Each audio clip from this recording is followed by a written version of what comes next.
Le FIP n'est pas une fête identitaire. Le FIP, c'est, comme je l'ai dit, c'est un moyen pour nous pour focaliser l'attention du monde entier sur Porto-Novo pendant une période donnée. En 2018, c'était la première édition véritablement internationale. La rentabilité du festival, pour nous, elle est indirecte. Ce n'est pas du cash flow que nous visons.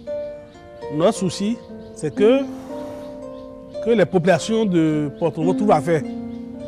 Parce que vous imaginez, quand vous avez beaucoup de touristes qui arrivent, les restaurants sont remplis, les hôtels sont remplis, au bord de la route, les gens vont acheter, les taximans vont bouger. Donc ça va engendrer une activité économique intense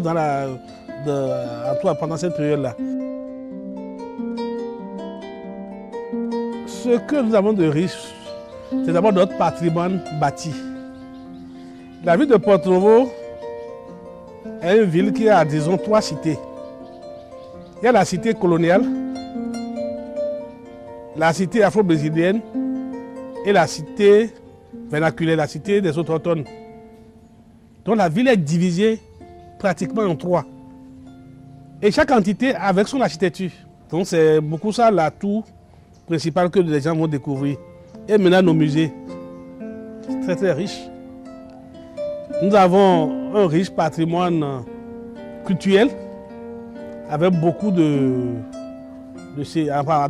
fétiches. Il y a un concentré de fétiches à Porto-Novo. Nous avons ce que nous appelons les vaudous verts. Je peux affirmer ici que Porto-Novo est la capitale de vaudous verts. Parce que les gens, en se déplaçant dans leur migration, ils emportaient ce qu'ils avaient de plus riche. Donc en réalité, ils n'ont rien laissé partout ils sont passés. Tout est venu se concentrer à Porto-Novo dans sa région. Si je parle pas de Grand Porto-Novo, c'est Adja, c'est Avancourt, c'est BCT, c'est toute cette région-là. Nous avons un autre atout, c'est que nous avons beaucoup de masques. Et chaque masque a son sens. Peut-être que les jours à venir ou bien les années à venir, peut-être qu'on va spécialiser ce festival comme un festival de masques. Parce que c'est ça que les gens n'auront pas. Ceux qui verront ici, c'est beaucoup plus les masques qu'ils ne verront pas ailleurs. Parce qu'il y a tout type de masques ici. Et c'est ça la dimension porto-novienne.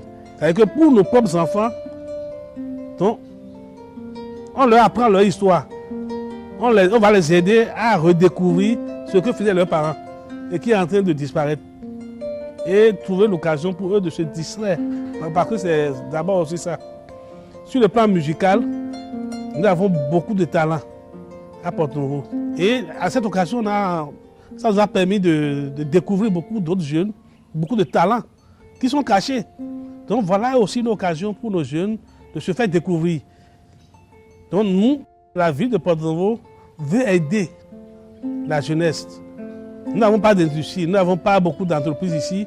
Au moins, sur le plan culturel, on peut vraiment redonner vie à cette ville et chacun trouvera son compte. Vous savez que l'industrie culturelle rapporte beaucoup aussi. Mais ce n'est pas tout de suite que nous on veut encore les retomber. C'est d'ici 5 ans, 10 ans.